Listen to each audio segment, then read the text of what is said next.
Halo, welcome back to my channel. Nah, di video kali ini saya akan membahas tentang bahasa figuratif.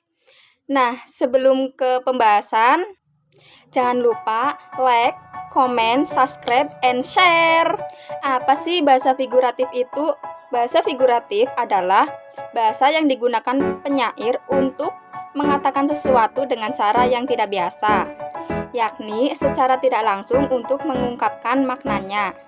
Bahasa figuratif terdiri atas pengiasan yang menimbulkan makna kias dan pelambangan yang menimbulkan makna lambang. Nah, apa sih kiasan itu? Kiasan adalah gaya bahasa. Pengiasan bisa juga disebut dengan smell atau perasaan. Tujuan pengiasan adalah untuk menciptakan efek lebih kaya, lebih efektif, lebih sugestif dalam bahasa puisi.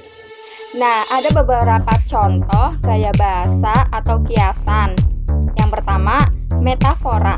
Metafora adalah kiasan langsung, artinya benda yang dikiaskan itu tidak disebutkan. Contoh, kambing hitam, bunga desa, lintah darat, dan lain sebagainya. Nah, yang kedua, perbandingan adalah kiasan tidak langsung, disebut perbandingan atau smell. Contohnya, kata-kata seperti laksana, bagai, bak, dan lain sebagainya. Nah, yang ketiga adalah personifikasi. Di sini disebutkan dalam hal ini benda mati dianggap sebagai manusia. Hal ini untuk memperjelas penggambaran peristiwa dan keadaan itu. Yang keempat adalah hiperbola. Hiperbola itu sendiri merupakan kiasan yang melebih-lebihkan agar penyair mendapatkan perhatian yang lebih seksama dari si pembaca. Yang kelima adalah sinekdok. Sinekdok itu sendiri adalah menyebutkan sebagian untuk maksud keseluruhan dan menyebutkan keseluruhan untuk maksud sebagian. Nah, sinekdok itu sendiri memiliki dua mazhab, yaitu pras prototo dan autum propar.